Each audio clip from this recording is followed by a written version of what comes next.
Alvina, kunin mo si Criselda, bilis! Pero inang, saan ko po siya dadalhin? Uuwi natin siya. Ngunit inang, may dugong mortal ang batang to. Apo ko pa rin siya. Anak ni Lakan. May dugo siyang engkanto. Pero, huwag mo akong kontrahin, Alvina. Alam ko ang ginagawa ko.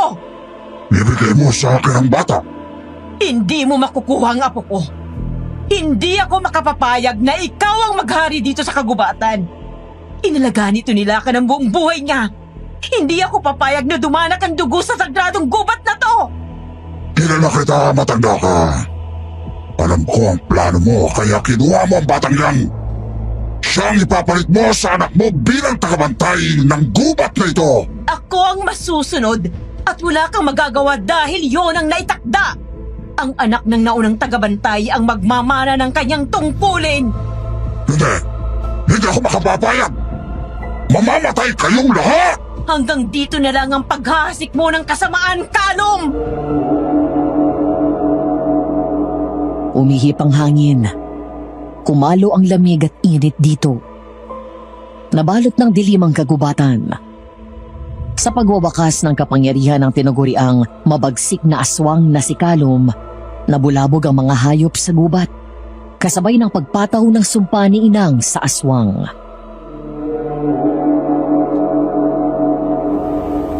Makapangyarihang bathala, dinggin ang aking salita. Sa kapangyarihan mo na sa akin ay pinagkatiwala. Sa tanikala ng walang hanggang kadiliman kita isinusumpa. Mananatili ka sa pusod ng kagubatan. Sa banal na salita at sa kapangyarihan ng kalikasan, tinatapos ko na ang iyong kasamaan. Mula sa gabing ito, maglalaho ka na parang usok at walang sino man ang makaririnig at makapagliligtas sa'yo! Babalikan kitang matanda ka. Hindi pa tayo tapos. At sa pagbabalik ko, si Criselda ang unang-una kong papatayin.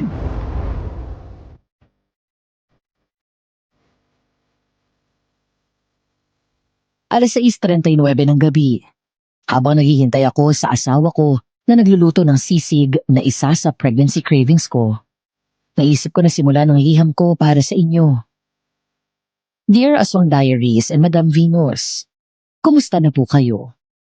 Ako ulit ito, si Carissa, ang masahistang nagbahagi ng kwento tungkol sa totoong aswang sa isang horror house sa Peria.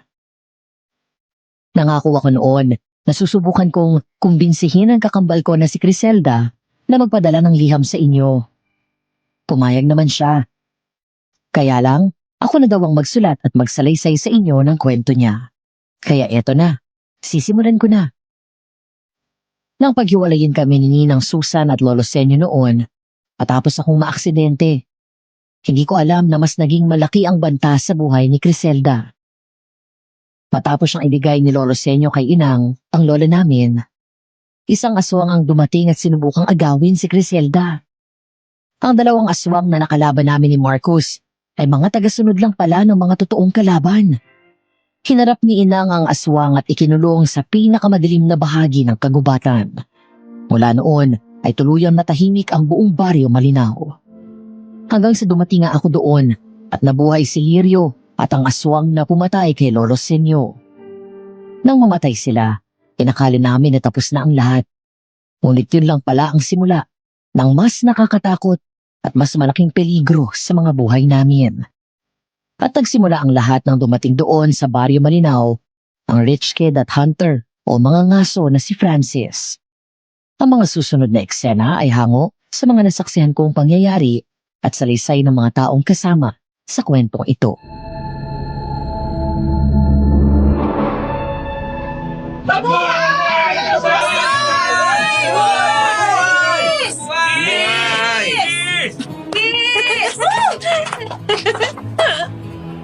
Ngayon lang kita nakitang ganyan kasaya, iha.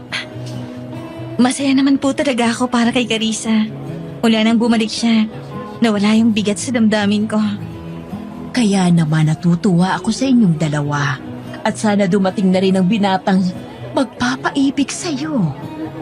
Inang, ako ang tagabantay ng kagubatan. Hindi ako normal. Hindi rin naman normal si Carissa Pareho lang kayo na kalahating tao at kalahating engkanto. Ang pagkakaiba nyo lang, mas niyakap mo ang pagiging engkanto. Hinubog ng panahon ang kapangyarihan at kakayahan mo. Habang ang kakambal mo ay mas nanaig ang kanyang pagiging mortal. Masaya po ako sa napili kong buhay. Lagi naman akong gumagabay sa kanya. Criselda! Congratulations, Carissa. Marcus, alagaan mong kapatid ko. Huwag kang mag-alala, Criselda. Kahit hindi mo sabihin, aalagaan ko talaga to.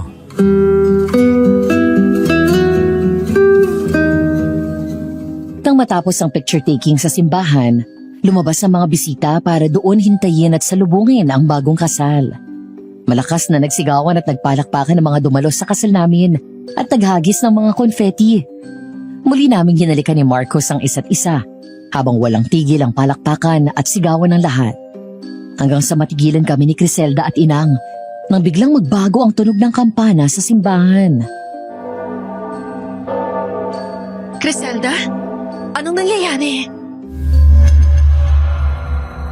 Tumingala kaming tatlo nang bahagyang kumalimlim ang paligid. Doon lang namin nakita ang pagtakip ng bilog na buwan sa araw. Nabalot ng dugo ang kalangitan.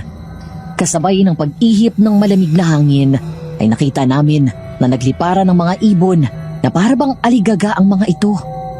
Kinilabutan ako, Madam Venus. Isang pangitain. May paparating na panganib. Babe, okay ka lang? May nangyari ba? Nang lumingon kami kay Marcos, biglang bumalik sa normal ang paligid. Ibig sabihin ay kami lang tatlo ang nakakita ng pangitain na yun. Agad akong ngumiti at umiling, sabay tapik ng marahan sa pisngi nito. Mula sa simbahan ay dumiretso na kami sa reception at doon namin pinagpatuloy ang selebrasyon ng masayang araw na yun. Nang matapos ang kasal, bago sumapit ang gabi, ay nagpaalam na sa akin si Criselda. Bago siya ay nauna nang umuwi si Inang at bumalik sa mundo ng mga engkanto para alamin ang nangyayari. Ang kwento niya sa akin habang naglalakad siya sa gubat.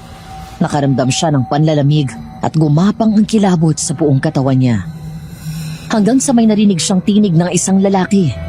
Iyon daw ang unang beses niyang narinig ito at ang boses niya ay para daw nagmumula sa kailaliman ng lupa. Criselda! Sino yan? Hindi mo na ba ako natatandaan? Sino sabi yan eh? Malapit na tayong makita.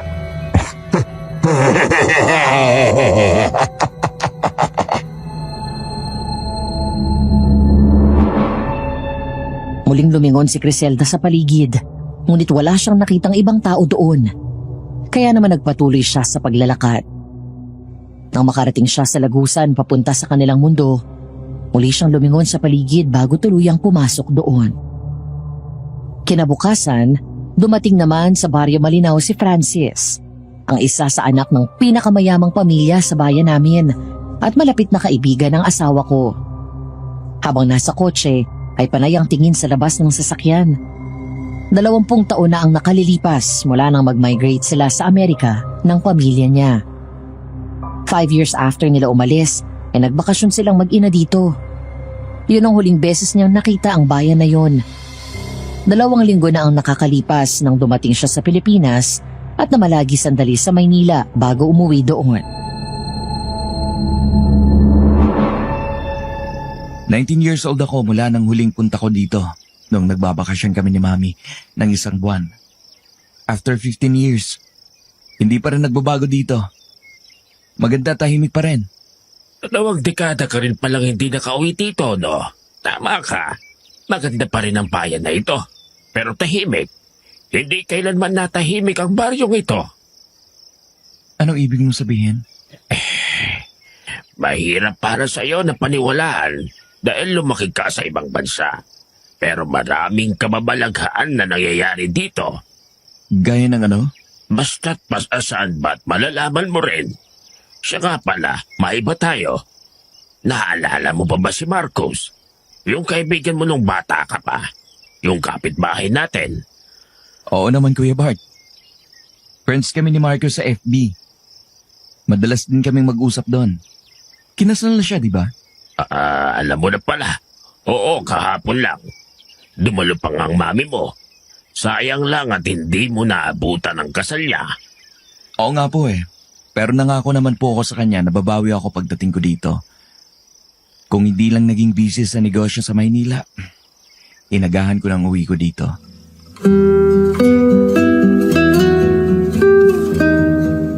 Ang bahay nila Francis ay 2 bahay lang ang layo mula sa bahay namin. Nang makarating doon ay agad siyang bumaba ng kotse. At nag-inat para mabawasan ang sakit sa katawan dahil sa mahabang oras na biyahe. Puminga siya ng malalim at lumingon sa paligid.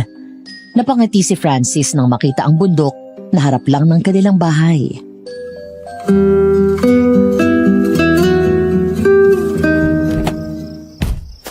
Wala pa rin pinagbagong bundok na yan, Kuya Bart.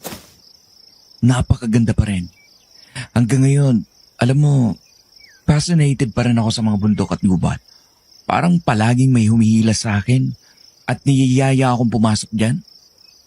Alam mo dati, libangan namin ni Dad ang maghunting ng mga hayop sa gubat dun sa US. Probinsya din kasi yung lugar kung saan kami nakatira. Talaga ho ba?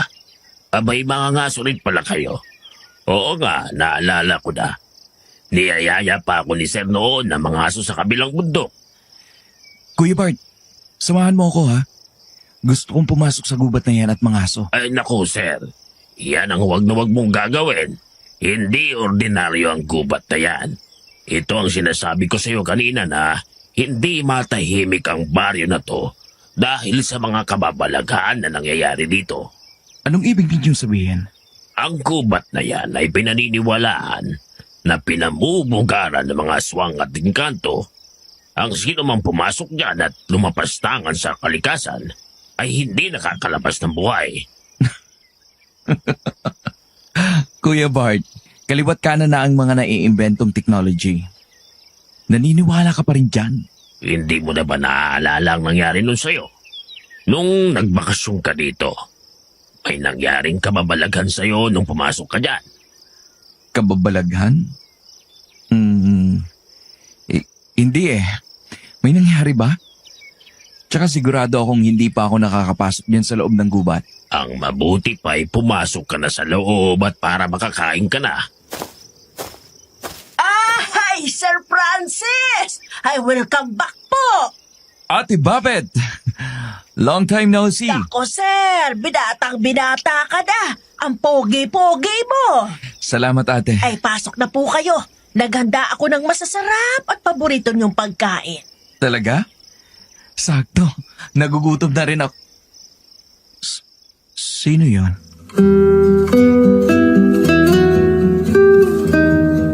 Napalingon ang dalawa nang maituro si Francis sa labas. Sa kabilang gilid, sa gitna ng mga halaman, malapit sa daan papasok ng gubat. Nakatayo daw ang isang babae. Maganda, mahaba at alon-alon ang kulay itim nitong buhok. Ang suot at mahabang damit na walang manggas at ang laylayan ay hindi pantay at parang natastas. Nagahalong asul at berde ang kulay ng damit nito, nagaya sa kulay ng kalikasan. Ang mas weird daw sa lahat ay parang kaaahon lang nito sa tubig dahil basang-basa ito.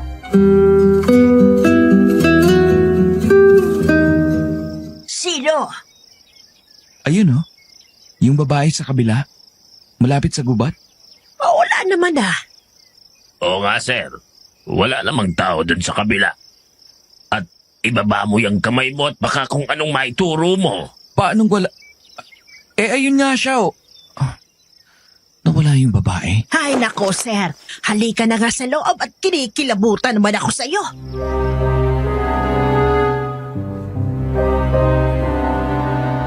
Hapon, kababalik lang namin ni Marcos mula sa massage spa at pababa pa lang kami ng sasakyan nang dumating si Francis.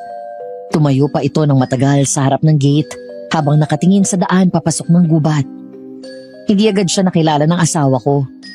Ako naman ng mga panahon na yon ay hindi ko pa rin siya kilala. Kaya nagkatinginan pa kami ni Marcos habang nagtataka.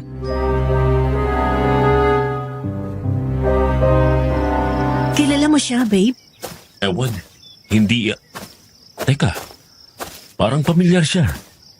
Excuse me, sino po sila? Sorry. Ano pare? Kumusta? Sandali. Francis? Long time no see pare. Pucha pare, ikaw nga!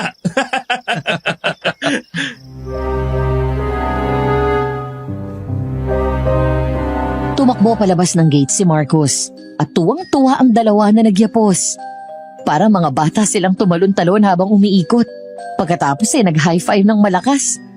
Hinawakan pa siya ni Marcos sa balikat at tiningnan mula ulo hanggang paa sa pinaikot.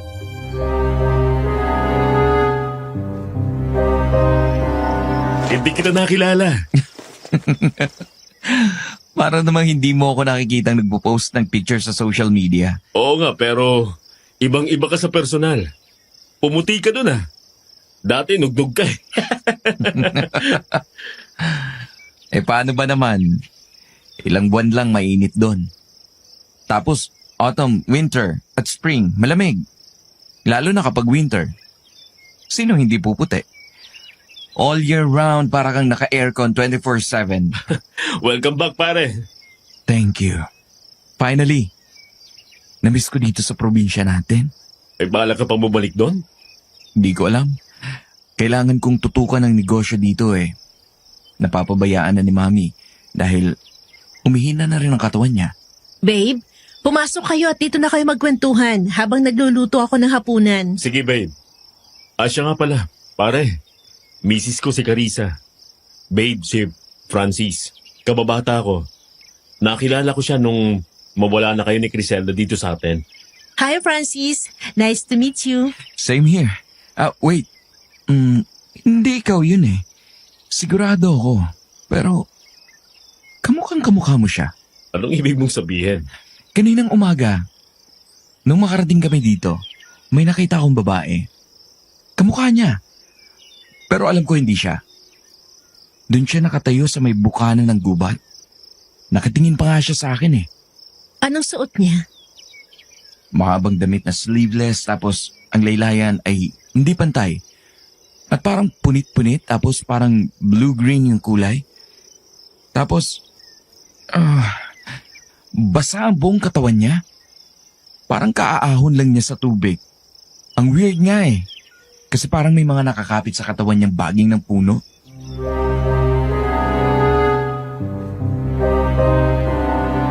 Gulat na nagkatinginan kaming mag-asawa. Dahil ang tinutukoy ni Francis ay walang iba kundi si Criselda. Pareho kaming nagtaka dahil hindi basta nagpapakita ang kakambal ko sa mga tao na nasaan yung engkanto. Madalas ay nakabihis siya ng normal.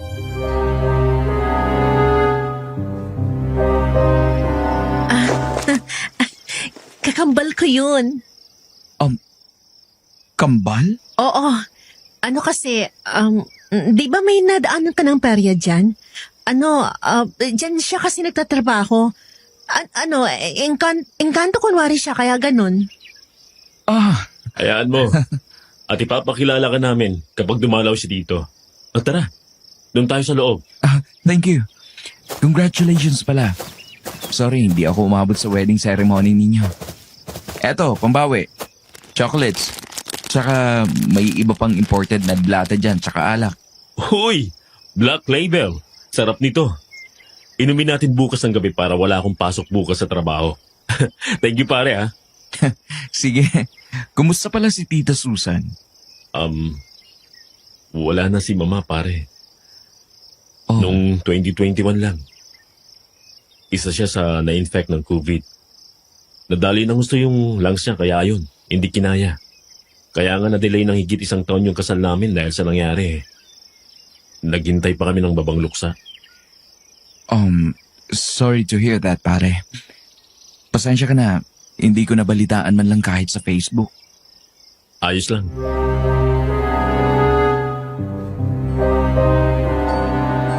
Samantala, habang naroon si Francis sa bahay ng mga sandaling yun, ay naglalakad naman si Criselda pabalik sa kanyang bahay. Nang madaanan niya ang isang kubo, huminto siya sa bintana at nakita na nasa loob si Alvina. ang kanang kamay ni Inang. Griselda, mukhang napapadalas ang paglabas mo ng gubat. May binulong sa akin ng hangin. Pinuntahan ko lang para makasiguro. At ano naman yon?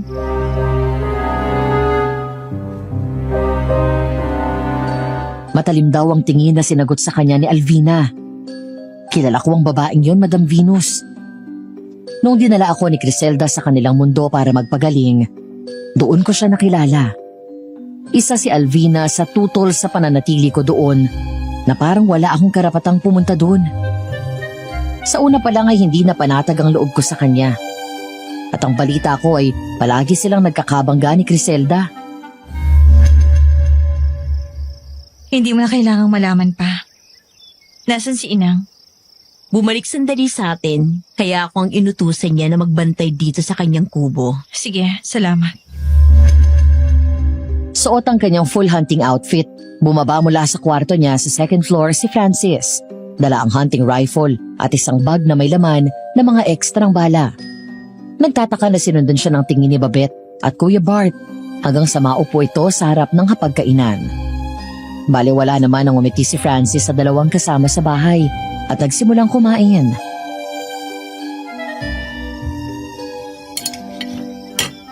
Bakit ganyan ang tingin ninyo sa akin? Sir, may lakad ho ba tayo? Ako meron. Depende na lang sa'yo kung gusto mong sumama. Saan ho bang punta nyo? Sa gubat, mag-hunting ng wild pig. Ay po, nako sir. Parang awa nyo na huwag kayong pumunta doon. Ate, kaya nga ako umuwi dito sa probinsya natin eh. Bukod sa ako nangahawak ng negosyo namin, plano ko talaga ng mga aso. Pero sir, nakalimutan nyo na ba yung sinabi ko? Alin? Aswang at engkanto? Imagine nyo lang yun. There's no such thing as engkanto at aswang. Sir, pilitin yung alalahanin. Yung nangyari sa inyo dati, pumasok kayo sa gubat at naligaw kayo. Nang makita namin kayo, wala na kayong malay. Basang-basa kayo ng tubig. Para kayong naligo sa ilog. Oo nga naman po. Maniwala po kayo sir. May engkantong naninirahan dyan sa gubat. At ang nangyari sa inyo noon, muntik na kayong kunin. Ang sabi ni Marcos mismo, may isang puno dyan na dapat mong iwasan. Yung malaki at mataas na puno na may mistulang kuweba sa paanan ng katawan ng puno. Kasya daw doon ang isang tao. Doon daw nakatira ang engkanto na kumukuha ng mga tao. Ang kwento ng mga taga rito, sila daw ang bantay ng kagubatan at ang sino mang lumapastangan sa kalikasan ay malulunod sa misteryosong lawa. Ate, it sounds like a fairy tale to me. Please, don't worry. I'll be fine. Babalik ako dito ng buo. Ay naku sir, ang kulit mo talaga. Kung narito lang ang mami nyo, tsak na hindi ka rin papayagan noon. Pero dahil wala siya, kaya aalis ako, okay? Hintayin niyo ako dito. Asintado ako, kaya matatamaan ko agad kapag may nakita akong baboy ramo. Ay, sir, sandali lang. Sir! Bye guys! Nako! Ay, Bart, puntahan mo si Carissa. Bilisan mo! Bilis!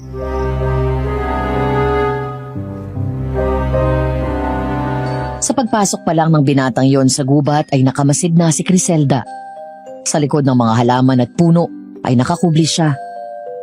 Ang kwento sa akin ng kakambal ko, ang pamilyar na amoy nito na humahalos sa mabangong amoy ng hangin ang nagpaalala sa kanya kay Francis.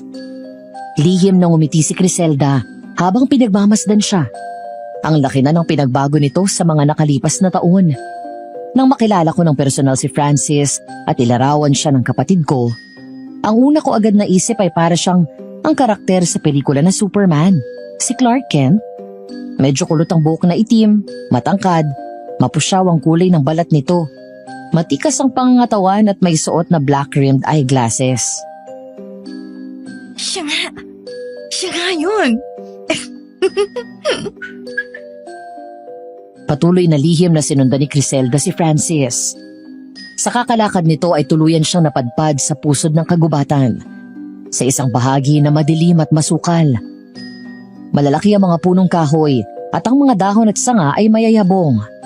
Kung kaya, parang pinagkaita ng liwanag ang parting yun. Nakaramdam ng pag-aalala at awa si Criselda nang masipat ni Francis ang isang baboy ramo na medyo maliit pa.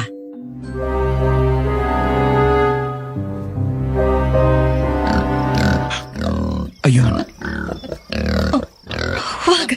Huwag mong patayin ang kawaawang biik. Bilisan mo, kaibigan. Tumakbo ka na. gotcha! Come on, baby! Come to daddy! Shit! Sayang! Muntik na! Huwag!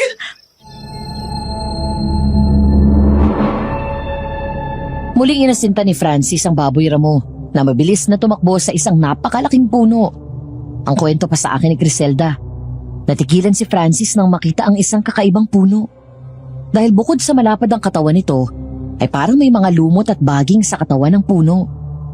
Sa likod ng mga yon ay may malalaking kadena ang nakapulupot na parang sadyang nakakubli sa likod ng makapal na baging.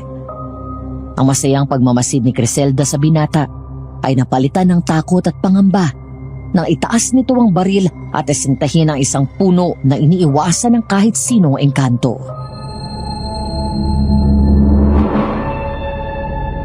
Ano yan?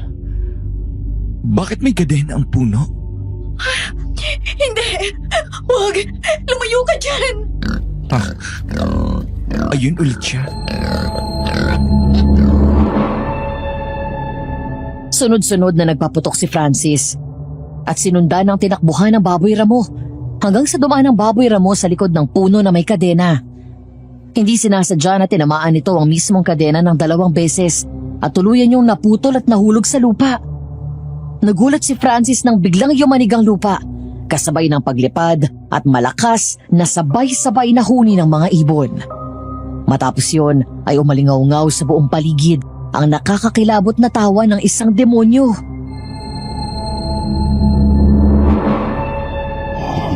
Shit! Ano yun? Tumakbo ka na! Takbo! Mula sa likod ng puno ay may lumabas na isang malaking kambing. Agad din nasinta ni Francis ang baril at pinaputukan. Tinamaan niya ito pero gano'n na lang ang pangingilabot na naramdaman niya nang lumingon sa kanya ang kambing. At sa halip na mukha ng isang hayop, mukha ng demonyo ang kanyang nakita. Isang kambing na may 4 na sungay. Ang 2 malaking sungay ay paikot at ang 2 maliit ay sa taas nakaturo ang dulo. Ang mga mata nito ay kulay pula at nanlilisik. Higit sa lahat, may mga pangil ito at naglalaway na parang sabik na sabik sa pagkain.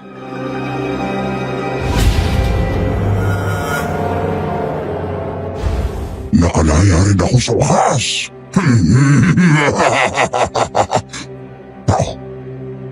Ikaw, kailangan ko ng katawan mo para maging ganap ang pagkahari ko rito.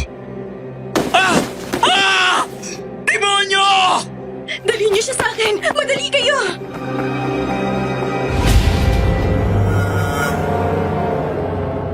Mabilis na tumakbo palayo si Francis. Gayon din si Criselda at sinundan ito.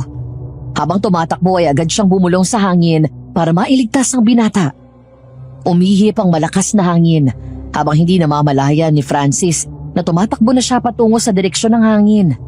Nang tingnan ni Criselda ang humahabol dito, nasaksihan niya kung paano mula sa isang kambing ay unti-unting nagbago ang anyo nito at naging aswang. Kaya gano'n na lang ang takot ni Francis nang lumingon ito at makita ang nakakakilabot na itsura nito.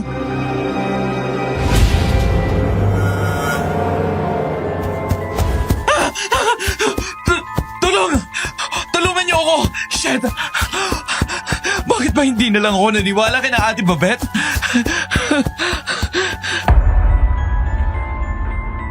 Ganun na lang ang panlalaki ng mata ni Criselda nang mula kay Francis ay napunta sa kanya ang tingin ng aswang. Ngumisi ito at muling umalingaw-ngaw ang malakas na tawa nito sa buong kagubatan. Criselda, ang anak ni Lakan, sa wakas! Nakita na rin kita! Nakilala niya ako. Mabilis ding tumakbo si Criselda hanggang sa makarating siya sa kanyang bahay. Pumasok siya sa malakwebang espasyo sa ilalim ng puno na yon at tuluyang nagtago sa ilalim ng tubig. Ang misteryosong lawa na nakakubli sa isang mukhang naipong tubig sa lupa mula sa ulan. Ilang sandali pa, biglang dumating si Francis at sumuot doon at nagtago. Diyos ko, ano ba yung humabol sa akin? Naaamoy kita! Hangin, dinggin ang bulong ng aking dalangin. Sasabay na saliw ng mga dahon.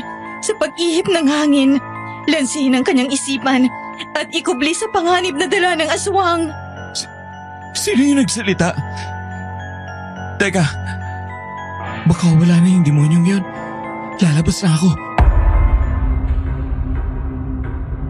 Nagulat si Criselda dahil narinig siya ni Francis. Nasa labas pa ang aswang. Kapag lumabas siya, ay tsak na kamatayan ang aabuti niya. Samantala, dininig ng kalikasan ang dasal ni Criselda. Malamig na umihip ang hangin. Bilang engkanto, nagawa niyang lansihin ang isip at paningin ng aswang. Niligaw niya ito at hindi mahanap ang daan patungo sa kanilang pinagtataguan. Lalabas na sana si Francis nang mula sa ilalim ng tubig ay bigla niyang hilahin ang paa nito. Nakita ni Criselda kung paano nagulat si Francis nang lumubog siya sa tubig. Lumingon siya sa paligid. Para daw siyang nasa ilalim ng isang malawak na ilog.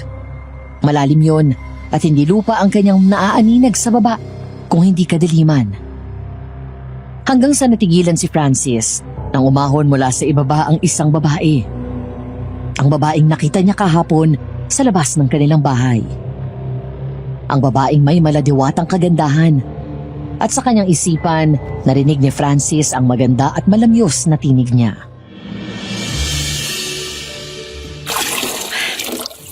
Sa wakas, bumalik ka na. Sa pagdilat ng mga mata mo, maaalala mo ulit ang nakaraan.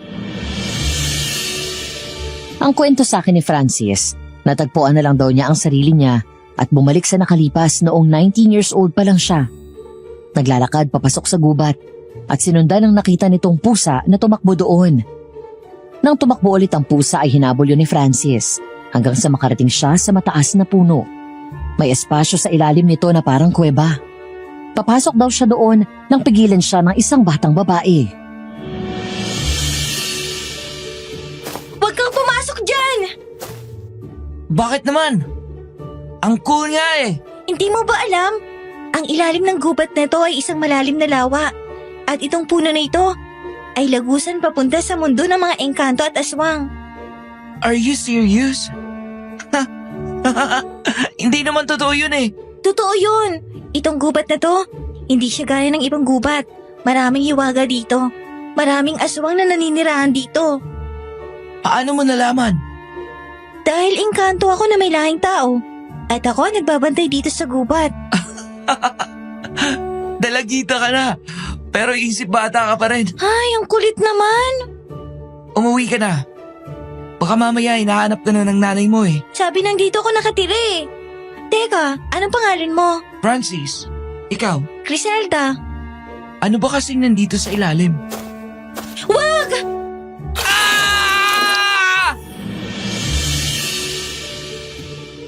Nang pumasok si Francis sa ilalim ng puno at tumapak sa konting tubig doon sa loob, bigla siyang nahulog at natagpuan ang sarili sa ilalim ng malawak at malalim na tubig.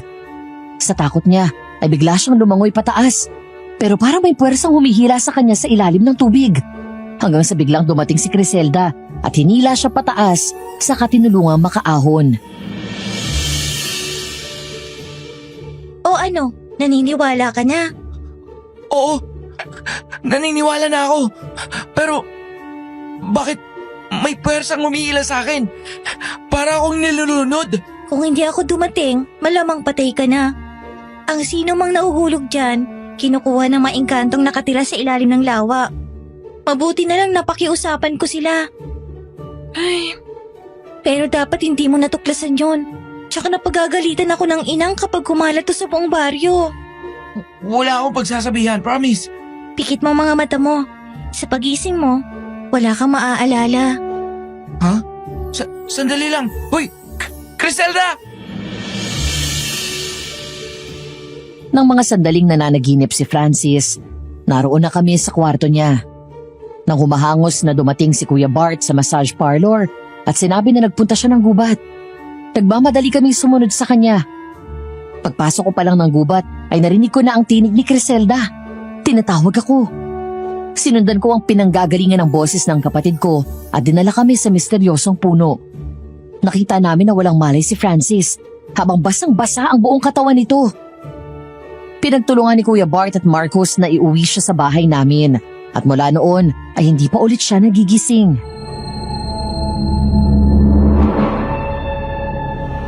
Ano ulit ang sinabi mo? Naputol ng balang galing sa baril ni Francis ang tanikala sa puno kung saan kinulong ni Inang ang aswang na si Calum. Calum? Oo. Ang kwento ni Inang sa akin, kasabwat siya ni Lirio at ng aswang na sumanib kay Lolo Arsenio para patayin si tatay at nanay. Siyang nagkulong kay Calum dun sa pusod ng gubat. Nag-aklas sila para makuha ang karapatan na pagharian ng kagubatan. Nakausap mo na ba si Inang tungkol dito? Hindi pa, pero siguradong alam niya na. Kanina nakita ko ni Calum at nagulat ako dahil kilala niya ako. Nag-aalala ako para sa kaligtasan mo. Hindi ko alam kung alam din niya na may kakambal ako. Baka mamaya mapagkamalan ka niya ako at mapahamak ka. Huwag ka mag-alala, Criselda. Mag-iingat ako. Sisiguraduhin ko na may mga nakasabit na pangontra sa bahay. At hindi kami magpapaabot ng gabi sa daan. Magpapaalam ako sa Inang at baka pwedeng manatili ako dito para maproteksyonan kayo. Tsaka kung maghahasik siya ng lagim dito. Sige. Bakit ba naman kasi ang tigas ng ulo at hindi naniwala agad?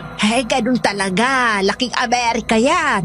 Wala na pa mga ganyan doon kaya natural hindi yan maniniwala. Sa bagay. Ano palang itsura ng aswang na yun? Dalawa ang anyo niya. Isang anyong kambing na may 4 na sungay sa umaga at isang anyong aswang na may katawan ng tao sa gabi. Pero mapaitsurang kambing man siya o tao, pareho siyang mukhang demonyo, kaya mag-iingat kayo. Dahil kahit umaga, pwede siyang sumalakay. Kailangan maging alerto kayo palagi. May mga nakuha kami mga gamit sa dating kubo ni Lolo sa inyo. Marami doon mga anting-anting. Bibigyan ko kayo para may proteksyon kayo. Ay, salamat, Sir Marcos. Lumingon kaming lahat kay Francis nang dahan-dahan itong ginalaw ang ulo. Habang si Criselda naman ay biglang nagtago sa likod ko. Ilang sandali pa ay tuluyan siyang dumilat. Hingal na hingal. Bakas ang matinding takot sa mukha.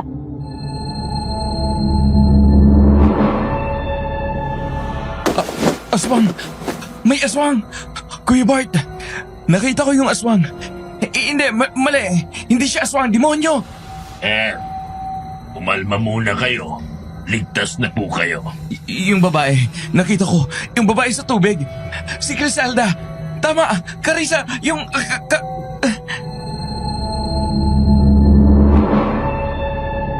Hindi nito na ituloy ang sasabihin nang mapunta sa bandang likod ko ang tingin nito kung saan nagtatago ang kakambal ko. Biglang bumangon si Francis at nagpapanik na nilapitan si Criselda.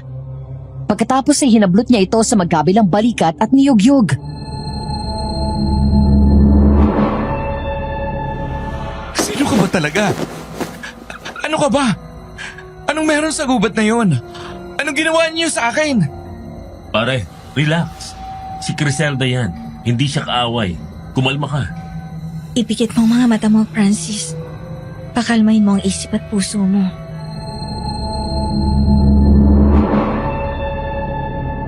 Biglang nawala ng malay si Francis. Mabuti na lang at agad siyang nasalo ni Marcos. Pinagtulungan namin siyang ibalik sa kama at hiniga. Kinuha ni Criselda ang pinagawa niya sa akin na insenso at inilagay sa ibaba ng kama. Pagkatapos ay tinakip ng bahagya ang palad sa bibig at may sinambit na dasal. Matapos yun, ay marahang pinadaan ni Criselda ang 2 palad niya sa ibabaw ng mukha ni Francis.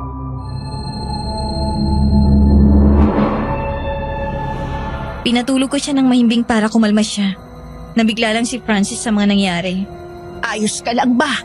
Mukhang napahigpit ang kapit niya sa'yo kanina. Ayos lang po ako. Huwag niyo na akong alalahanin. Sa ngayon, mas makakabuti na dito muna tayong lahat matulog ngayong gabi. Mas ligtas kapag sama-sama at marami tayo. Mas madaling malalabanan ng aswang. Bababa na muna kami para makapaganda ng gabihan. Ay, kukuha ako ng damit ni Sir Francis at mga pagkain na rin na lulutuin para may pandagdag tayo. Tulungan na kita. Ako na ang magbabantay sa kanya. Bukas na ako ng umaga babalik sa atin para kausapin si Inang.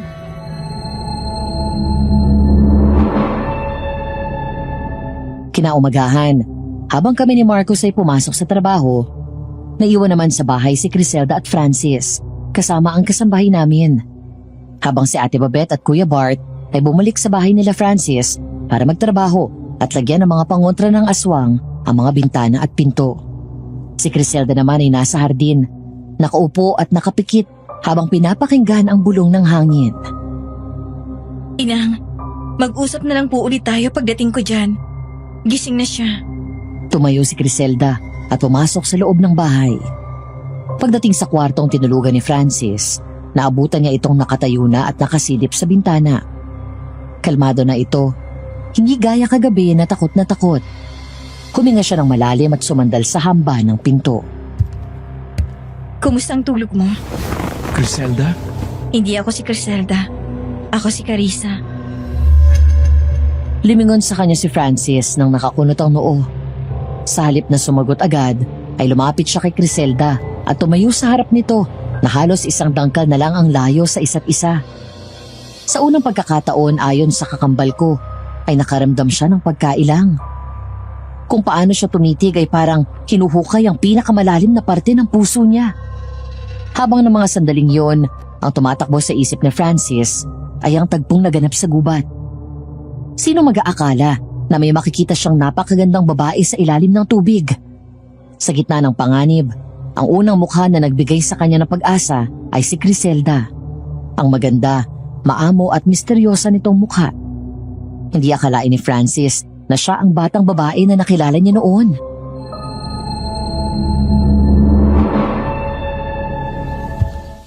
Ikaw si Criselda. Iisa man kayo ng mukha, pero magkaiba ang mga mata ninyo. Paanong iba? Mas misteryosa ang mga mata mo.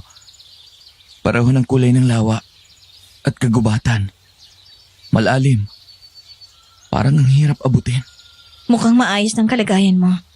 Tandaan mo itong mga bilin ko. Yung aswang na nakita mo sa gubat, delikado siya. Huwag mong kakalimutan ang itsura niya. Kambing na may mukha ng demonyo. At dahil gising ka na, aalis na ako. Sandali lang, please.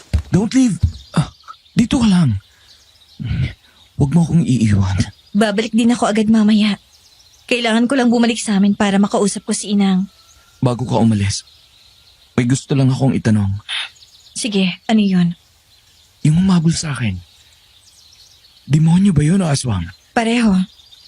Demonyo nagkatawan ng aswang. Sila ang mga engkantong itinakwil sa mundo namin at pumanig sa dyablo. Pumatay sila ng mga inosenteng tao na akit sa amoy ng dugo. At ang aswang na humabol sa'yo ay si Kalum. Ang isa sa pinakamabagsik na aswang sa kagubatan. Mahigit 2 dekada na. Mula nang kinulong siya ni Inang dun sa puno na may tanikala. Tanikala? Ang ibig mong sabihin, kadena. Yung punong may kadena? Oo, yun nga. Doon siya nakakulong. Nagkataon lang na noong sinusubukan mong barilin ang baboy mo, tinamaan mong kadena at naputol yon. Nakawala ang espiritu ni Kalum. Wala bang nagbigay sa'yo ng babala? Na delikado doon sa gubat? Hindi nagkulang si Ate Babette at Kuya Bart sa pagpapaalala sa akin. Kasalanan ko kasi hindi ako nakinig. Malay ko naman kasi na totoo yun. Pero nakakapagtaka. Bakit ang daling maputol ng tanikala na yun? Ordinaryong bala ng baril lang ang gamit mo. Imposibleng maputol yun ang ganun lang. Kailangan ko talagang bumalik at makausap ang Inang. Bago ako umalis, isang babala lang. Ngayong nakita ka niya, hindi lang akong habol niya kundi pati ikaw. Sasakupin niyang katawan mo at titirang espiritu niya sa loob mo. Habang ang kaluluwa mo'y mawawala, ibig sabihin mamamatay ka. Hindi ka basta pwedeng lumabas ng bahay. Sige na, mauuna na ako. Hihintayin kita, Criselda.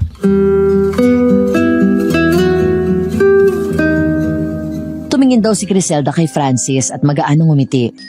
Ang kwento sa amin ni Francis, lalo daw siyang natulala at nabighani sa ganda ng kakambal ko. Parang wala na siyang gustong gawin kundi ang titigan ito.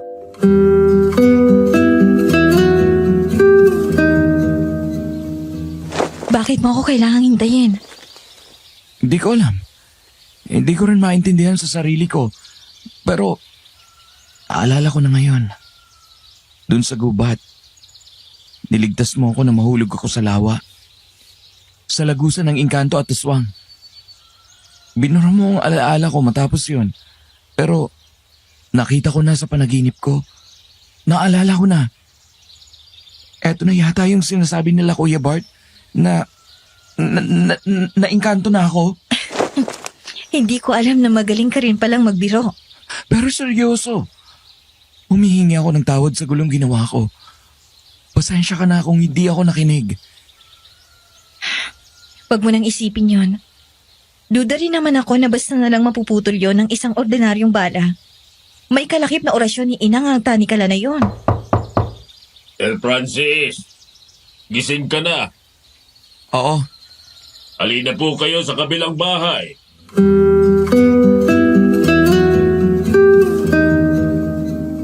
Pagbaba nila ay sumama na si Francis kay Bart. Hinatid pa daw sila ng tingin nito hanggang sa makapasok sila sa bakuran. Bago pumasok sa gubat ay kumuway pa si Criselda habang siya ay naiwan doon at tinahatid ng tanaw ang kapatid ko. Natauhan si Francis nang tapikin siya sa balikat ni Bart.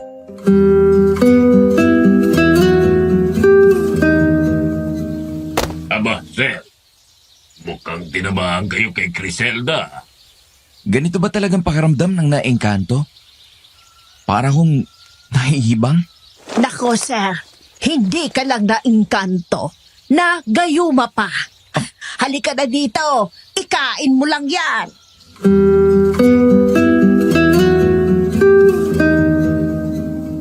Nang makarating si Criselda sa gubat, ay dumiretso siya sa kubo, ang lugar kung saan madalas maglagi si Inang.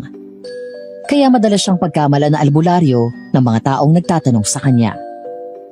Ngunit sa halip na si Inang, si Alvina ang naabutan niya doon.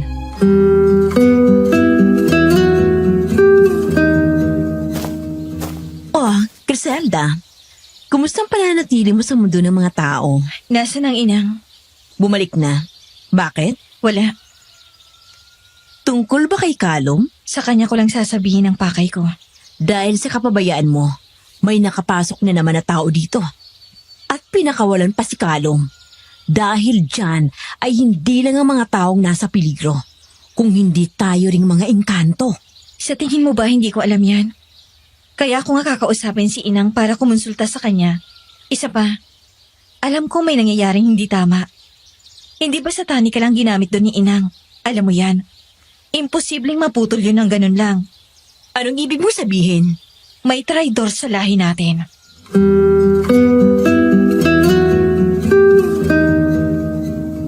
Hindi na daw hinintay pa ni Criselda na sumagot si Alvina at tinalikuran nito.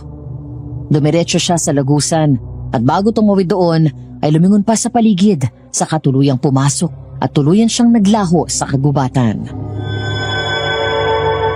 Inang, kailangan nating mag-usap. Alam ko, at kanina pa kita hinihintay. Lumipas ang mga araw nang hindi umaatake o kahit nagpapakita sa amin si Kalum. Dapat ay maging masaya kami, pero lalo yung nagbigay sa amin, lalo na kay Criselda at Francis ng pangamba. Dahil doon ay mas nanatili si Criselda dito para magbantay. Hindi ko alam kung dapat ba akong matuwa sa mga nangyari, dahil yun na ang pinakamahabang sandali na magkasama kami mula nang bumalik ako dito sa Baryo Malinaw. Pero ng araw na yun, ay naging kakaiba ang kilos ng kakambal ko. Pagkagat pa lang ng dilim, ay parang balisa na siya at laging nakatanaw sa labas. Nagmamasid. Nagbabantay.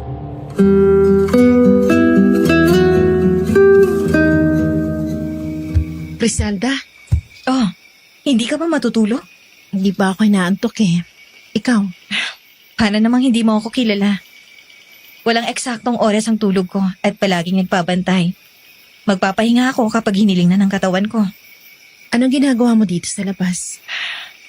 Naghahalong lamig at init sa hangin. Naririnig ko ang punot halaman. Ang mga ibon ay aligaga. Ngayong gabi ang kabilugan ng buwan. Hindi magandang nararamdaman ko. Dapat ko yatang pasalamatan si Francis na aksidente niyang napakawalan si Callum. Dahil kung hindi kita makakasama ng matagal na ganito.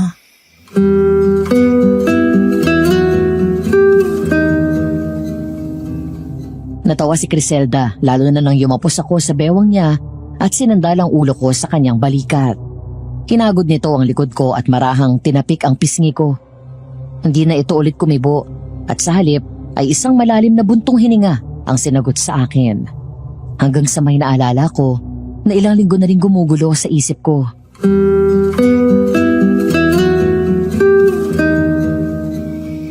Criselda,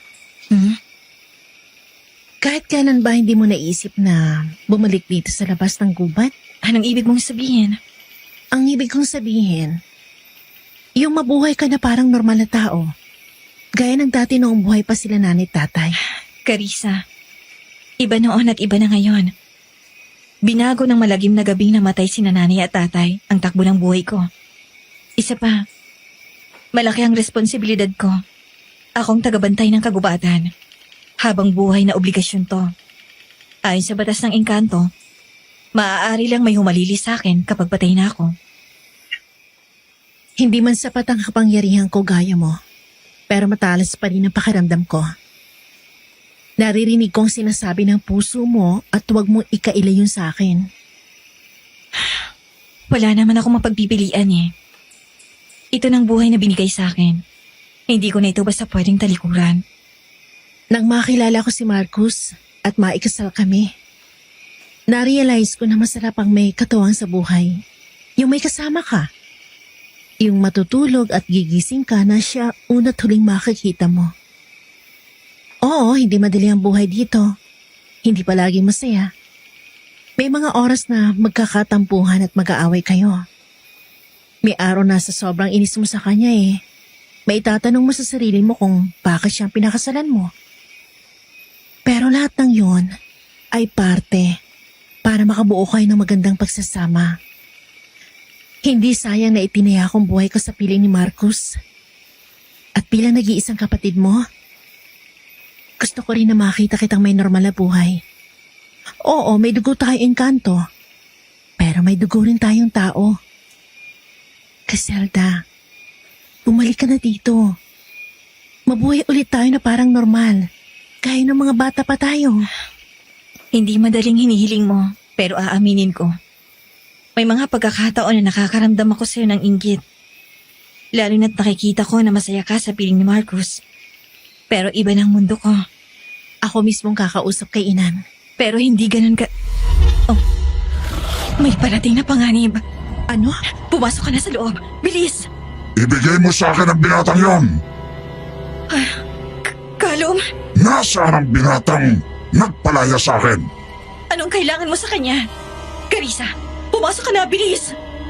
Wala kang pakialam basta ibigay mo sa akin ang binatang yon. Hindi ko siya ibibigay sa'yo! Kung ganun, wala akong magagawa kung hindi ang alisin ka sa landas ko. Ikaw muna ang papatayin ko, saka kukunin ang binatang yon. Carissa!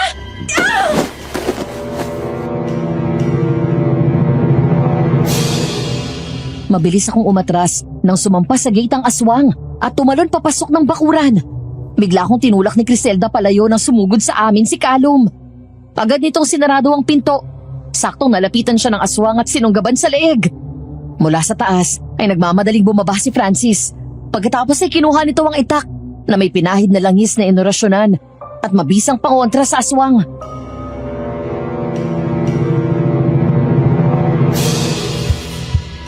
Tumabi kayo! Pare, mapapahama ka lang. Ako ang kailangan niya. Sa akin nagsimula ang gulo na to. At hindi ko hahayaan na si Criselda ang masaktan dahil sa kagagawan ko. Tutulungan na kita. Hindi na. Kaya ko to. Kailangan ka ng asawa mo. Sir, naalala ko biglang sabi ni Tata sa inyo, ang dating magaling na albularyo dito sa Baryo Malinaw. Ang kahinaan daw ng aswang ay nasa puso ng tiyan, sa dila, likod at mata. Sige, tatandaan ko yan.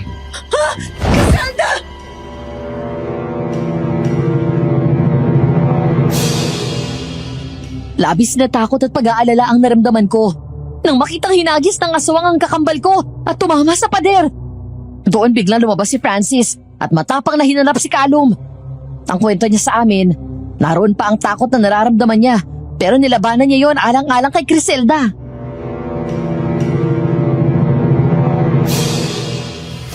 Tigilan mo si Griselda! Ako ang kailangan mo, di ba? Sa wakas, nakita rin kita. Ikaw ang kukumpleto sa akin. Halika, sumama ka sa akin. Hindi ako baliw. Para ialay ang sarili ko sa demonyong tulad mo! Sasama ka sa ayaw at sa gusto mo. Francis! Nang sumugod si Callum ay mabilis na tumakbo palayo si Francis. Hindi namin inasahan na maliksi itong kumilos. Lalo kaming nagulat nang bigyan ito ng malakas na sipa si Callum sa mukha. Marunong pala ng martial arts si Francis. 2 magkasunod na sipa sa mukha at dibdib ang binigay nito. Saka mabilis na sinaksak ng itak ang aswang sa dibdib. Nang makita ko kung paano siya lumaban, nabawasan ang takot at pag-aalala ko. Nang magtangka ang aswang nalapitan si Criselda, mabilis niyang hinarang ang sarili sa kapatid ko.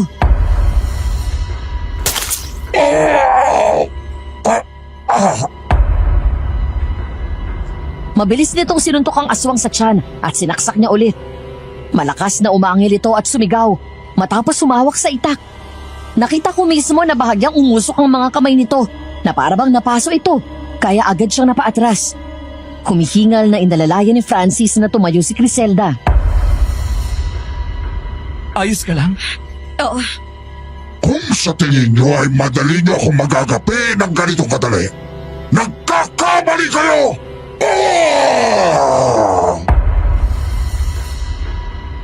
Biglang hinawakan ni Francis ang kamay ni Criselda at tumakbo sila pabalik na sana sa loob ng bahay. Pero kahit nahirap dahil sa sugat, ay nagawang makabawi ng aswang. Kinabol niya ang 2 at nahablot sa batok si Francis. Nakabitaw ito kay Criselda nang hilahin ni Callum. Sabay binalibag sa sahig at sinakal ng mahigpit sa leeg. Ngayon ay magiging ganap na ang lakas ko kapag napunta sa akin ang katawan mo. wag na wag mo siyang kakantiin! Lumaban ka ng patas, Callum! Patas! Patas! Kailanman ay hindi magiging patas ang laban dahil kayang-kaya kitang patayin. Nakakalimutan mo na ba? Hindi ka purong engkanto. May dugo kang mortal kaya mahina ka! Hindi ako mahina! Nagulat ako nang biglang sumugod si Criselda kay Callum at sinakal din ito gamit ang braso niya. Umalpas ang aswang pero hindi siya binitawan ng kapatid ko. Susugod dapat si Marcus at Bart pero pinigilan ko nang mapansin ko na nagsimulang humangin ng malakas at gumalaw ang mga sanga ng mga puno. Bitawan mo ako! Hindi ba ako gusto mong patayin noon pa? Dahil sa galit mo sa mga magulang ko? Kung ganon, ako ang harapin mo! Griselda! Yeah!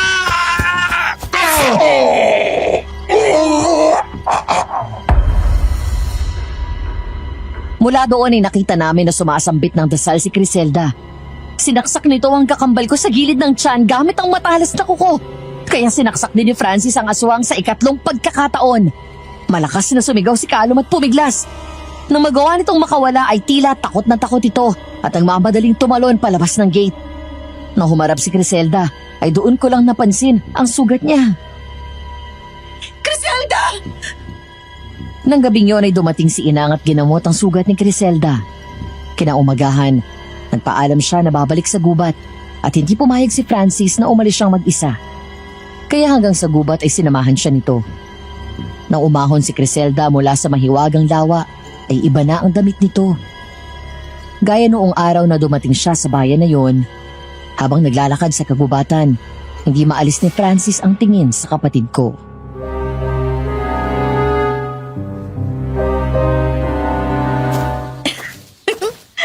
Bakit? Wala. Ngayon, anyong engkanto ka. Wala pa rin pinagbago. Maganda ka pa rin. Sa totoo lang, mas maganda ka kapag ganyan ang ayos mo. Enchanting. Hindi ako ordinaryong babae gaya ng mga nakikilala mo, Francis. Engkanto ako. At alam mo ba, kung may makakakita man sa'yo ngayon, iisipin nila na baliw ka. Bakit? Dahil kapag anyong engkanto ako, hindi ako basta nakikita ng mga ordinaryong tao. Bakit sa akin nagpapakita ka? Hindi ko alam. Siguro dahil nagkita na rin tayo noon. Naalala mo na? Ilang taon ang nakakalipas? Oo. Napanaginipan ko yon. Pero, bakit parang nabura yung sa isip ko? Binura ko ang alaala mo na yon. Dahil bawal sa amin basta magpakita sa tao. Dahil kapag kumalat sa ibang tungkol sa amin, matutunto ng mga tao ang lagusan patungo sa mundo namin. Masama ba yan? May mga bagay at lugar sa mundo na hindi dapat makita ng mga tao. Kaya nga ibang mundo na maengkanto sa tao. At ang sino mang mortal na makapasok sa lagusan, hindi na makakabalik pa. Ano nga palang sabi ng inang mo sa nangyari? Nung aksidente kong napakawalan yung aswang, galit ba siya? Hindi naman. Pero bago ka pa dumating, may natanggap na kaming babala mula sa kalikasan. Naniniwala si inang na ito nakatakdang mangyari. Marunong ako makipaglaban. Kaya huwag ka mag-alala. Kaya kitang ipagtanggol sa demonyo na yon. Kumusta na palang sugat mo? Magaling na to, huwag kang mag-alala. Bumalik na rin ang lakas ko pagkatapos kong lumusong sa lawa. Criselda, Hmm? naranasan mo na ba makipag-date? Date? Oo, date. Kumain sa labas, manood ng sine, mamasyal. Hindi pa. Wala bang nanliligaw sa'yo? Meron. Mga taga ron sa mundo namin. Mga engkanto rin. Kaya lang, hindi ko sila gusto. Baka naman kasi nasa taong forever mo.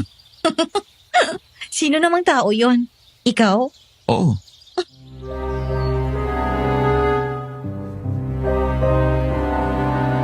Huminto sa paglalakad si Criselda at humarap kay Francis. Tinitigan nila ang isa't isa. Ang kwento ng kakambal ko sa akin, noong una niyang makilala si Francis noong bata pa sila, ay gusto na agad niya ito. Pero alam niya na hindi yun ang tamang panahon sa kanila. Lihim siyang naghintay sa pagbabalik nito, hanggang sa magkita na nga sila sa ilalim mismo ng misteryosong lawa. Sa unang pagkakataon, umibig ang mailap na engkanto sa isang mortal na binata. Ngunit ngayon na naroon na sila sa sitwasyon na ganoon, naramdaman ni Criselda ang malaking pagkakaiba ng mundo na kanilang ginagalawan. Natakot siya. Nawala ng lakas ng loob na magtapat.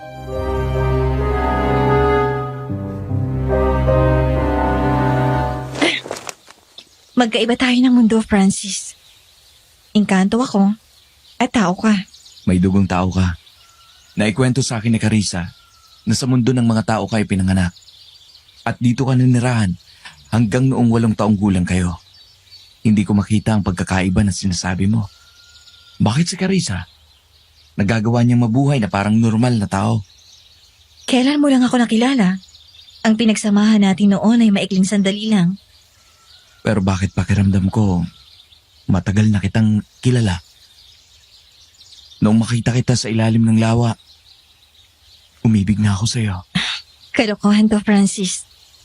Paano kung kailangan mo nang umalis at bumalik sa Amerika? Handa akong iwan ang buhay ko doon. Criselda, para sa'yo.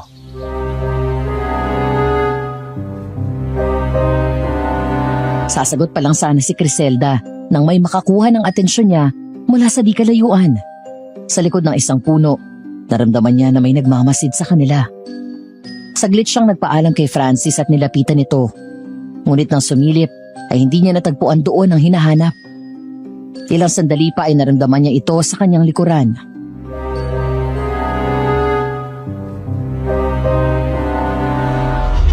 Nararamdaman kita, Alvina. Hindi mo kailangang magtago sa akin. Ito palang inaatupag mo dito. Ang makipaglandian sa isang mortal na binata. Pinababayaan mo ang tungkulin mo dito sa kagubatan. At hinahayaan mo pang magpakalat-kalat yan dito. Tayo ay inatasan lamang para bantayan ang kagubatan, hindi para angkinin. Ang Panginoon ang tanging nagmamay-ari ng lahat sa kalikasan. Kaya maaaring pumunta dito ang kahit na sinong mortal. At hindi ako nagpapabaya dahil alam ni Inang ang nangyayari dahil kay Kalum. Bakit kasi hindi mo pa yan hinayaan malunod sa lawa? Wala siyang kasalanan. Hindi ba't kasalanan ng mga aso? Hindi kasalanan ng mga aso.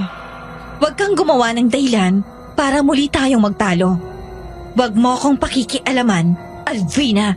Ikaw at ang kakambal mo ang pinakamalaking pagkakamali ni Lakan. May araw ka rin sa akin, babae ka. Criselda, may problema ba?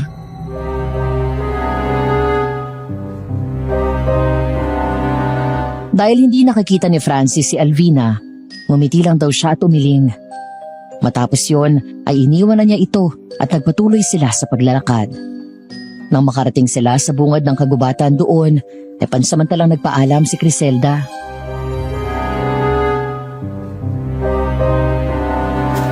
Mauna ka nang umuwi.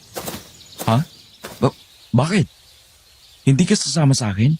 Kailangan kong bumalik at kausapin si Inang. Hindi kita pwedeng isama doon, kaya mauna ka na. Babalik ka pa naman, di ba? Oo, pangako. Hihintayin kita.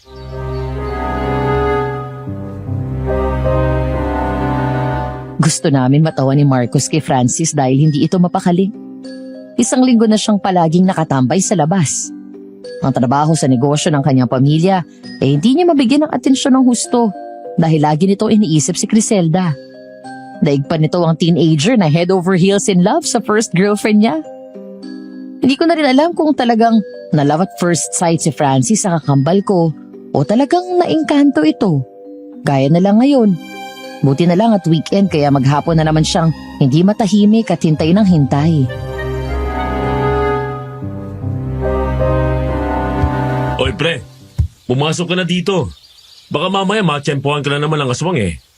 Sandali lang. Baka dumating si Criselda. Ay nako, ang bossing ko tinamaan nga yata ni Cupido. Baliw na baliw ka sa kapatid ko, ah. Magandang kapatid mo. Misteryosa. Ang amo ng mukha tapos hindi ko rin maintindihan pero kapag kasama ko siya, iba yung payapa na nararamdaman ko. Agree ako sa sinabi mo pre. Dahil ganyan na ganyan lang nararamdaman ko kay Mrs. Bola pa to. Teka, Carissa, bakit hanggang ngayon wala pa siya? Wala na ba siyang balak bumalik dito? Babalik yon. Ibang takbo ng oras sa mundo ng mga engkanto. Ang katumbas ng isang buong araw sa kanila, isang linggo dito sa atin. Ha? Kaya relax ka lang. Babalik din yon. Ang isipin mo, kung saan mo siya dadalhin kapag nag-date kayo. Oo nga no. Ano bang hilig ng kapatid mo? Well, bilang one with the nature siya at ayaw niya sa mga maiingay na lugar, why not picnic day? Tungkay sa gubat, may magandang lugar doon na romantic para ka nasa paraiso. Talaga? Kaso hindi ba nandun din sa Kalom? Hindi. Malayo yun doon sa puso ng gubat kung saan nakita mo yung aswang na yon. Ako bahala sa'yo. Saka sa pagkain nyo. Ako na ang bahala sa pagluluto!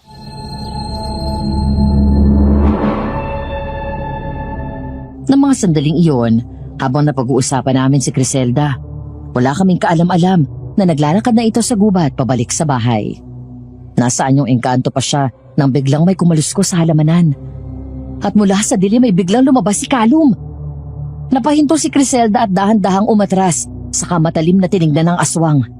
Nakaanyong kambing pa ito at unti-unting nagbabago at naging isang ganap na aswang. Magandang gabi, Criselda. Walang maganda sa gabi. Lalo na't ikaw ang nasa harap ko. Anong kailangan mo?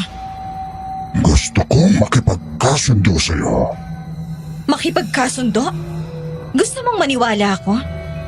Nung araw na nakawala ka sa tanikala mo, gusto mo akong patayin nun. Tapos ngayon gusto mong makipagkasundo? Nasisiraan ka na ba ng bait? Naisip ko na mas mataas pa rin ang antas ninyo sa kanya naming mga aswang. Gusto ko nang magbigay galang sa inyo bilang mga engkanto. Basta ibigay mo lang ang hiling ko. Pangako, matapos to ay hindi ko na kayo guguluhin pa. Anong klaseng hiling yan? Ibigay mo sa akin ang binatang mortal. Si Francis? Siya ang nagpalaya sa akin at gusto kong matikman ang dugo niya at gagawin kong kauri ko ang mortal na yon. Pagkatapos ay sasanib ako sa katawan niya at magiging ganap na tao.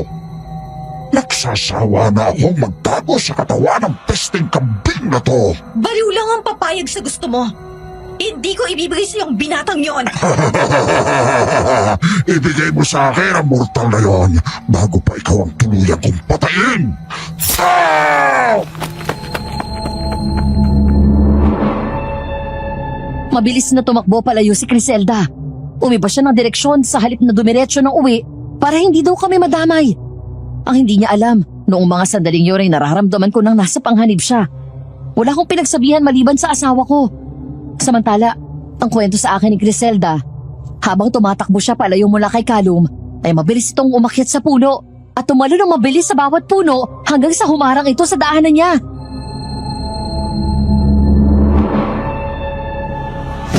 Bakit ganyan na lang kalakas ang loob mo para kalabanin kami mga engkanto, ha? Sinong tumutulong sa'yo? Hindi mo na kailangan malaman pa. Mas mahalaga na makuha ko ang katawan ng mortal na yon at mapatay ko kayong mga kalahi-nilakan. Ganitong, ayaw mo rin lang makipagtulungan sa akin. Ah!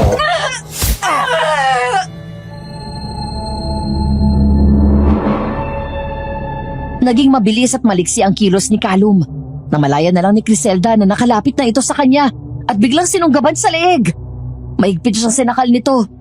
Hiniga siya nito sa lupa at sinakyan siya sa ibabaw. Matapos yun ay inumang nito ang matalas na kuko. Saka yun binaon ng husto sa kanyang dibdib.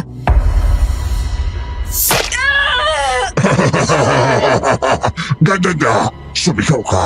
Gusto kong makita ang paghihirap ng mga anak nilakan. Dumakot siya ng lupa at bigla niyang binato yon sa mga mata ng aswang. Napapikit ito at nabitawan siya. Sa pagkakataon na yon ay si Criselda naman ang sumakal sa aswang. Natumba ito kaya agad siyang nakatayo. Pagkatapos ay biglang sinipa ng malakas. Agad umatras si Criselda at tuluyang nakalayo sa aswang.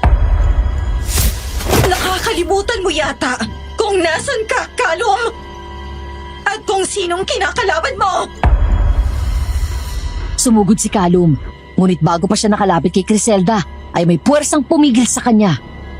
Ang dalawang kamao niyang nakatikom ay biglang binuksan ng kakambal ko. Lumiyad ang aswang at sa pag-angat ng kamay ni Criselda ay muling kinuyom iyon ng mariin. Ang puwersang humahawak kay Callum ay umabot sa leeg nito at mahigpit siyang sinakal. Habang unti-unting umihip ang malamig na hangin at kumalaw ang mga sanga at ugat ng puno. Nang magsalita si Criselda ay tila hinugot sa pusod ng lawa ang tinig nito. May otoridad at umaalingaw-ngaw sa buong kagubatan. Pakawalan mo ako, engkanto! Sisiguraduhin ko na hindi mo na kami gagambalain pa! Lalapitan na sana ni Criselda si Callum nang mula sa likod ay may lumipad na sibat sa gilid niya at tumarak yun eksakto sa dibdib ng aswang. Bigla siyang lumingon at doon niya ako nakita, kasama si Marcus at Francis. Malakas na sumigaw si Callum. Gumapang ang mga ugat at baging ng puno papunta sa aswang. Ginapos ang buong katawan nito. Hindi pa tayo tapos, Criselda! Hindi pa ito ang katapusan ko! Bukas ng umaga sa pagsikat ng araw, tuluyan ka magiging abo! At hindi ka na ulit makakapaminsala pa! Dahan-dahan umangat si Callum at kinubli ng mga puno sa likod na makapal nitong mga sanga at dahon. Mabilis akong nilapitan ni Francis at sinalo ako bago pa ako matumba. Bumakas ang pag-aalala sa kanyang mukha nang makita ang tama ko. Gayon din si Carissa at Marcus. May tama ka. Bakit hindi ka humingi ng tulong? Nasa gubat ako, Carissa. Mas malakas ako kapag nandito ako. Tsaka paano niyo nalaman? Kambal tayo at may dugong engkanto din ako. Naramdaman ko na nasa panganib ka. Kami lang dapat ni Marcus ang pupunta para hindi mag-alala si Francis. Kaya lang may engkanto na rin yata ito. Ang lakas ng pakiramdam kaya ayan, nagpumilit sumama. Mabuti na lang at hindi kami nahuli ng dating. Dali niyo ako sa lawa. Kumapit ka sa akin. Lumipas pa ang mga araw matapos ang huling engkwentro ni Criselda at Calum. Hindi na nagparamdam ito. Mula noon ay dineklara na namin siyang patay. Ang akala ko ay babalik na sa mundo niya si Criselda. Pero sa halip ay pinili nito na manatili sa piling namin. Kaya naman gano'n na lang ang sayang nararamdaman ko na araw-araw na kaming magkasama ng kakambal ko. Pero may isa pang mas masaya sa akin, si Francis. Nakasalukuyang nakikipag-inuman kay Marcus sa mga sandaling yon. Pero si Francis ay medyo problemado.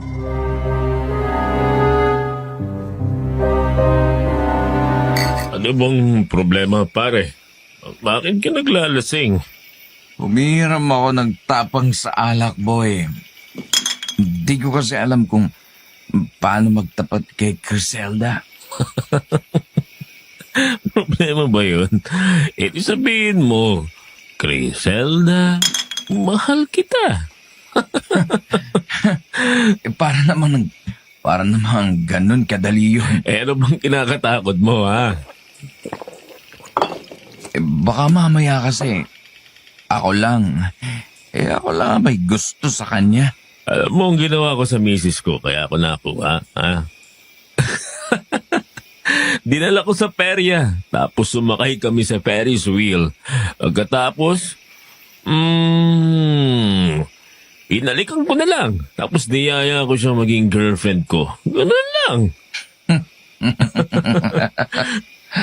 Ayos ka rin, pre. Ang bilis mo, ha? Are, ganito lang yan. Kung talagang sigurado ka na sa babae at nakikita mong sarili mo na kinakasal ka sa kanya, wala nang isip-isip. Wala nang ligaw-ligaw. Alukin mo na agad maging girlfriend tapos pakasalan mo. Ikaw ang hina mo. Parang hindi ka lumaki sa Amerika. Pa si Criselda, pare. Hindi siya yun. Hindi siya gaya ng mga babaeng nakilala ko dun. Nantotorpe ako sa kanya, lalo na kapag nakatingin siya sa akin. Ang ganda eh. Ang ganda-ganda, putya. Nababaliw na yata ako. Pati aswang, kinalaban ko para sa kanya. Hinlababo ka nga. Cheers! Mukhang magiging bilas kita eh. Cheers! Nang mga sandaling yon ay lihim lang kaming natatawa ni Ate Babette habang pinapakinggan ang usapang lasing ng magkaibigan. Napapailing na lang kaming dalawa at hindi kumikibo. Habang si Criselda, as usual, nasa bakuran at nagbabantay.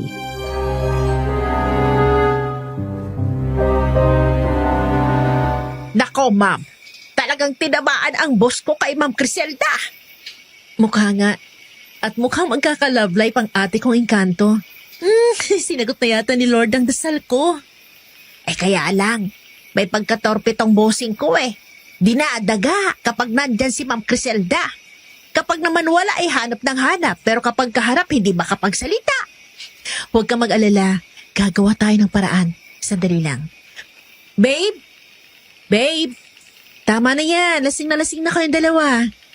Ate Babette, pakiligpit na nga tong mesa. Baby, sandali lang. Hindi pa kami tapos eh. Hindi na, tama na yan. Ay, Bart! Halika nga dito at tulungan natin sila iakyat. Si Sir Marcus at Sir Francis. Criselda, ate, halika muna dito, bilis. Bakit? Iakyat mo na si Francis doon sa kwarto sa taas. Ha? Bakit ako? Sige na. Kay Marcus na lang, hirap na kami ni Ate Babette eh. Halika na po, ma'am. Tulugan ko po kayo. Dahan-dahan lang. Ay, Francis, ano ba? Kumapit ka, baka mahulog ka. Sa ilalim ng puting ilaw. Criselda, Bakit? mahal na yata kita. Salitang lasing. Pero hindi mo naman masabi sa akin ang harapan.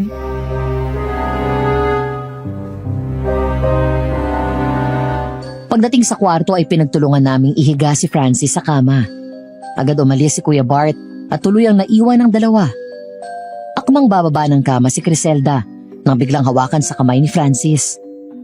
Nagulat ang kapatid ko nang hilahin siya at aksidenteng napahiga sa tabi niya.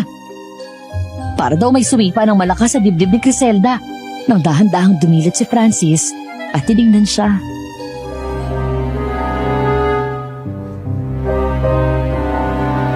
I'm sorry. Sorry kasi naduduwag ako. Saan ka naduduwag? Sa'yo. Kasi natatamhimay ako kapag nandyan ka na. Nagpakalasing ako kasi kailangan kong humiram ng tapang sa alak para sabihin sa'yo na Na? mahal kita, Criselda. Pero Francis, alam mo naman na... Shh! Patapusin mo muna ako. Gusto kita. Gusto kita. I love you, Criselda! Uy, ang ingay mo! Ano ka ba? Handa kitang pakasalanan ng mga oras kasi sigurado na ako. Ikaw ang gusto kong makasama habang buhay. Ikaw ang gusto kong maging asawa. Maging nanay ng mga anak ko. Wala akong pakialam kahit engkanto ka dahil para sa akin, normal kang babae. Nakarapat dapat mahalin. Francis,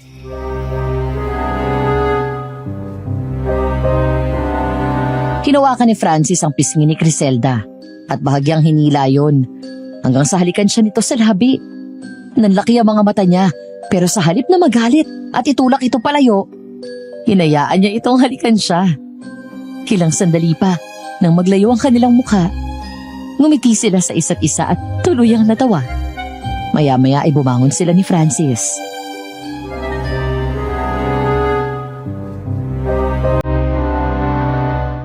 Criselda, will you be my girlfriend? Sagutin mo lang ako ngayon.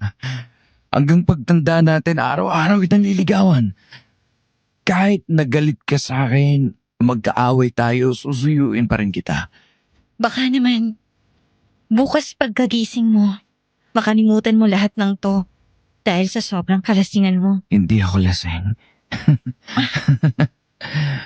Medyo tipsy lang. I'm sorry. Nagpanggap lang akong lasing para talagang makapag-confess sa'yo. Loko ka talaga. So, anong sagot mo? Oo, pumapayag ako. Talaga? Mhm. Talaga? Mhm. Eh, hindi ka nagbibiro? Hindi. Marcos, pare! Success! Ayos! Loko kayo ha. Plano niya talaga to. Halika nga dito. Payakap na. Nag-enjoy ka ba sa date natin? Oo, sobra. Ngayon lang ulit ako napasok sa mall. Ang huling pasyal ko doon nung buhay pa si nanay at tatay. Hayaan mo, love. Mas dadalasan natin ngayon ang pagpunta sa mall. Lahat ng mga hindi mo naranasan mula nang mapunta ka sa mundo nyo, gagawin natin. Nga pala, plano mo bang sabihin sa mami mo tungkol sa pagkatao ko? Siyempre hindi. Huwag kang mag-alala. Safe ang secret mo sa akin.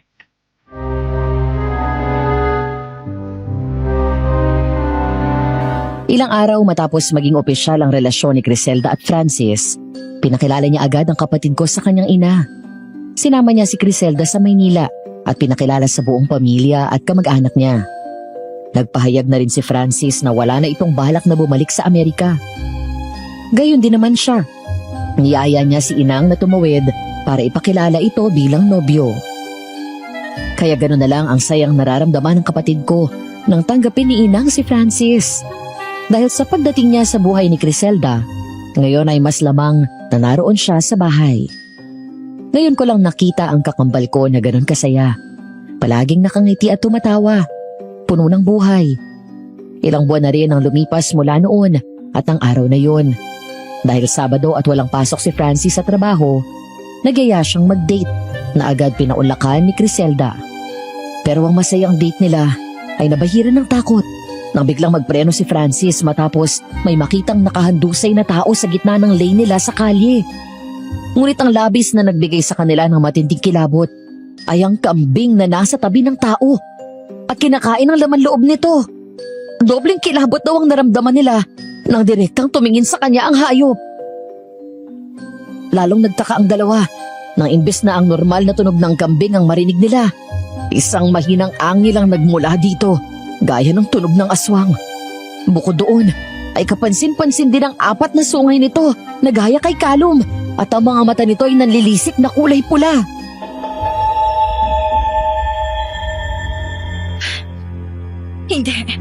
Hindi pwede. Si Kalum ba yan? Pero patay na siya. Hindi ba't ikaw pa ngang sumibat sa kanya at tinamaan mo siya sa puso? Kaya sigurado kong patay na siya. Tsaka ilang buwan nang hindi nagpaparamdam si Kalum. Kung ganon, sino yan? Hindi ko alam. Atras!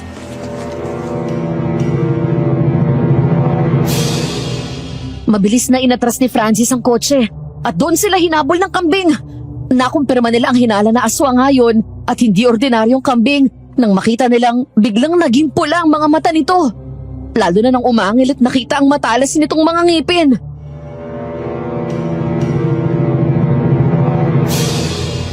Francis, bilisan mo! Kumapit ka ng mabuti. Oh, ano gagawin mo, Francis? Magtiwala ka sa akin.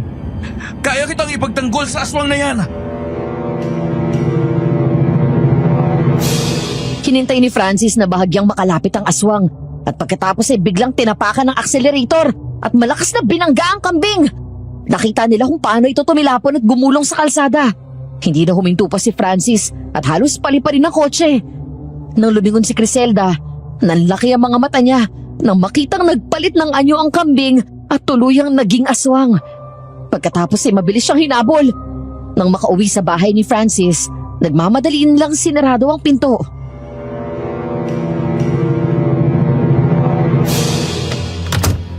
Bakit humahagos kayo? Maglagay kayo ng mga bawang at asin sa mga bintana sa buong bahay. Bilis! Kuya Bart, di ba nandyan pa yung shotgun ni Dad na ginamit niya rin dati sa pangangaso?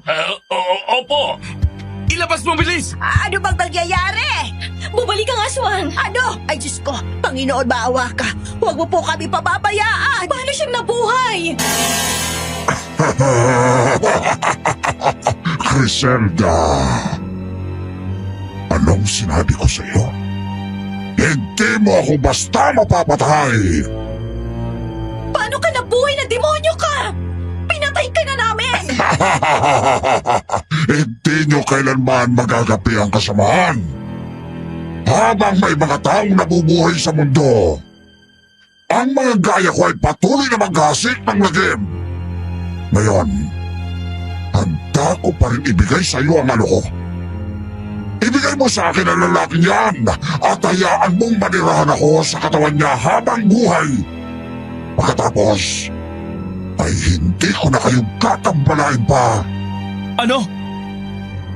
Si Raulo ka ba? Hindi pa ako nababaliw. Magdesisyon ka na ngayon din at papatayin ko kayong lahat! Eh di subukan mo! Ulol! Sumugod ka na, bilis! Tumalon sa gate ang aswang papasok at tumakbo palapit sa kanila. Pero bago pa ito tuluyang makalapit, biglang kinaso ni Francis ang shotgun at agad pinaputok yun. Tinamaan sa balikat ang aswang at nalasog ang piraso ng mga laman nito. Muling kinasa ni Francis ang baril at pinaputokan ito na agad tumama sa dibdib ng aswang.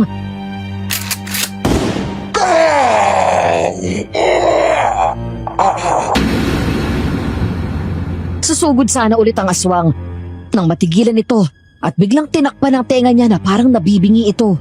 At doon lumingon si Criselda. Nakita niya sa likod na nakaluhod si Ate Babette at Kuya Bart na sabay na nagdadasal.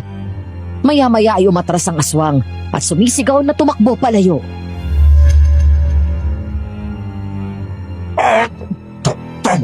Tama na! Mas mahit sa tenga! Wala na siya. Ang galing ate, natakot siya. Ay, salamat sa Diyos. Ay, ang pinakamabisang armas sa mga demonyo na gaya niya ay taimtim na dasal. Maraming salamat, ate. Griselda! Nagulat si Criselda nang marinig ang boses ni Inang. Nang lumingon siya sa labas ng bahay, nakita niya na naroon ang matanda. Nagkatinginan sila ni Francis at sabay na lumabas.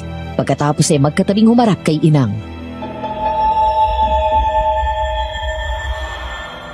Inang, napasugod po kayo dito.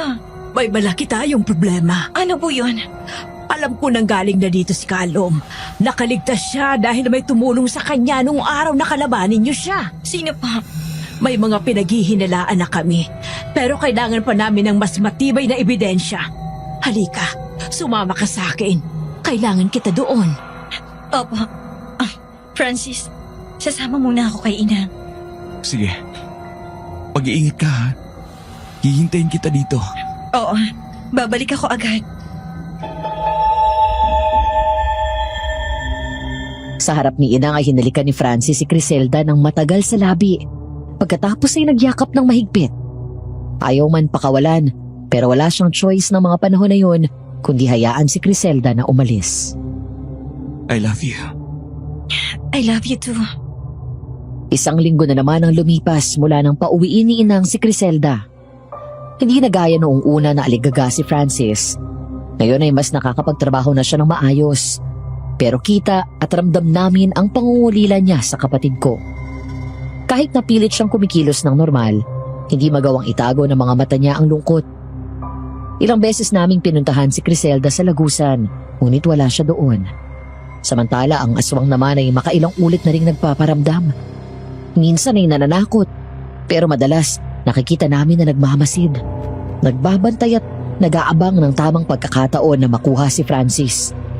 Hindi nito magawang pumasok kahit sa bakuran dahil sa mga insensong sinisindihan namin tuwing gabi. Pare, ayos ka lang? Magulat ka kapag sinabi ko sa iyo na oo. Naiintindihan kita, pare. Ako rin, ganyan ang naramdaman ko nung kinailangan nilang iuwi si Carissa. 1 buwan ako naghintay. Ang akala ko nga, mababaliw na ako. Ang hirap pala ng ganitong klaseng LDR. Mabuti sana kung nasa ibang probinsya lang siya o ibang bansa. At least may video call. Kami, wala. Magtiwala ka kay Criselda. Babalik yun.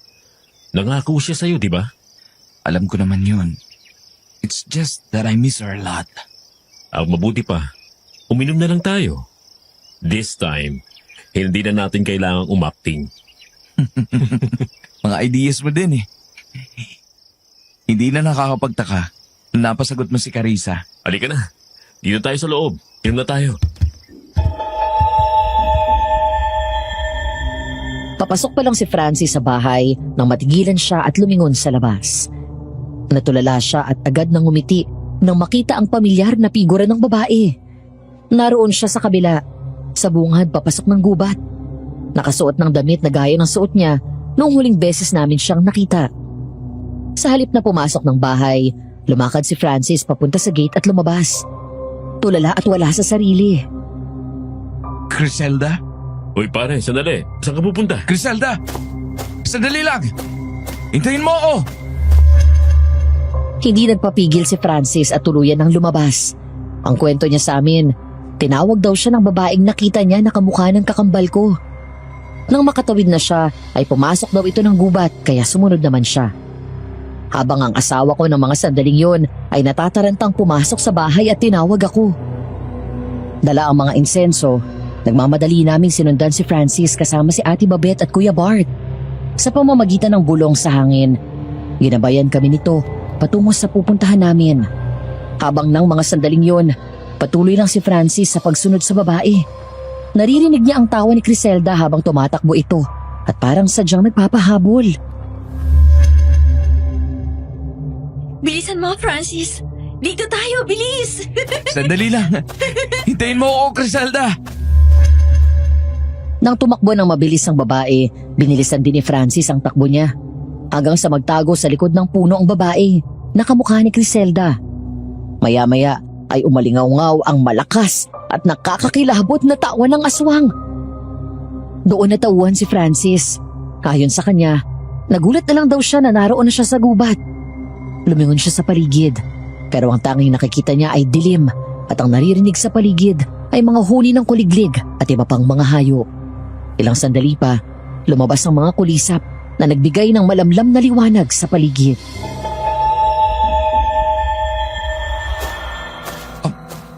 Anong ginagawa ko dito? Kumusta, Francis? Sino ka? Alvina. Ako ang tiyahin ni Criselda. Hinahanap mo siya, di ba? Oo. Nakita ko siya, tumakbo dito. Nasaan na siya? Halika dito. Sumunod ka sa akin. Dadalhin kita sa kanya. Alam ko naman kasi na labis na ang pangungulila mo sa kanya. Saan? Dito. Halika. Sumunod ka sa akin. Francis! Wag! Carissa? Huwag kang susunod sa kanya! Nililin lang kanya! Nagsisinungaling siya! Hindi namin siya kaano-ano! Pakialamera ka! Biglang umatras si Francis nang marinig ang sinabi ko. Hindi man sapat ang kakayahan ko gaya ng kakambal ko, pero doon sa gubat ay sinusunod din ako ng hangin, halaman at mga puno. Inabot ko kay Francis ang itak at hinarap si Alvina. Wala kang papel dito, Carissa. Kung ayaw mong madamay, umalis ka dyan! Hindi! Ang laban ng kakambal ko ay laban ko rin! Bakit mo ginaya si Criselda? Bakit mo nilansi at pinaglaruan ang isip ni Francis?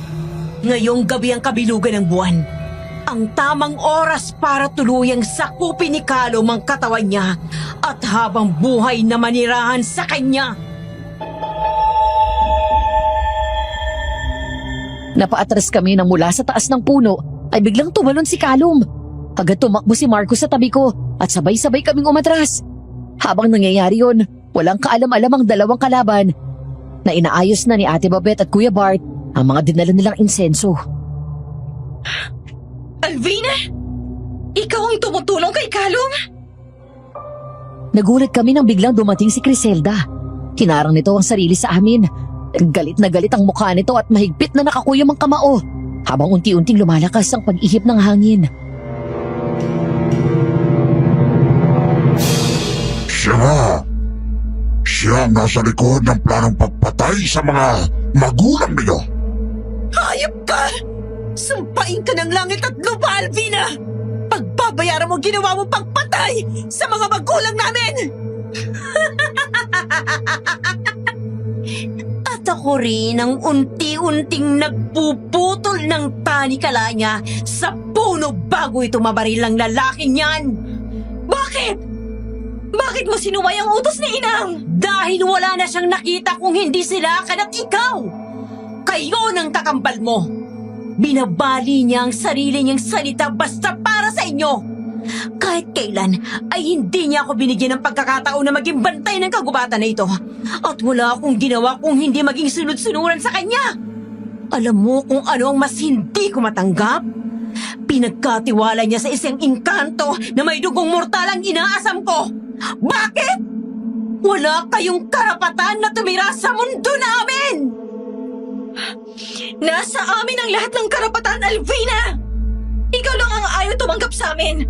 Kaya ba nakipagtulungan ka kay Calum? Oo! Kay Lirio pa lang ay tumutulong na ako. Dahil gusto kitang mawala sa landas ko! Ikaw, ang kakambal mo at ang matandang yon! Alam na ni Inang ang katraidoran mo sa mundo natin. Pagbabayaran mo ng mahal ang ginawa mo! Calum! Patayin mo ang mga yan! Kapag napatay mo sila, ibibigay ko ang mortal na kasintahan ni Criselda! Masusunod! Biglang hinablot ni Francis ang kamay ni Criselda at tumakbo sila, pero naabutan sila ni Calum at nahablot ang kapatid ko sa batok. Habang si Francis ay malakas nitong tinabig ng braso. Humagi siya sa puno at bumagsak sa lupa. Nagmamadali kami na tulungan siyang tumayo. Takot at pag-aalala ang naramdaman ko nang makita na nakahiga na sa lupa si Criselda. Sinasakal siya ni Callum sa isang kamay. At hawak pa nito ang dalawang kamay ni Criselda na nasa taas ng kanyang ulo. Pinipigilan niya ang kapatid ko na gamitin ang kanyang kapangyarihan. Hindi mo na magagamit ngayon sa akin ang kapangyarihan mo!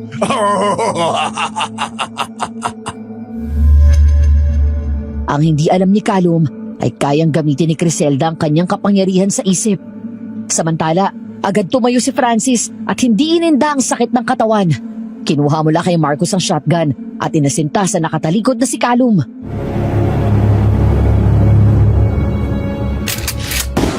Papatayin kitang timponyo ka.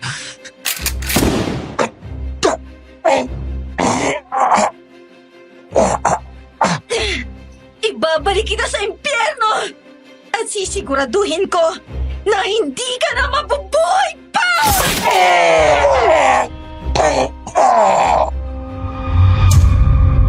Sa dalawang balang pinakawalan ni Francis, pareho itong tumama sa likod ng aswang.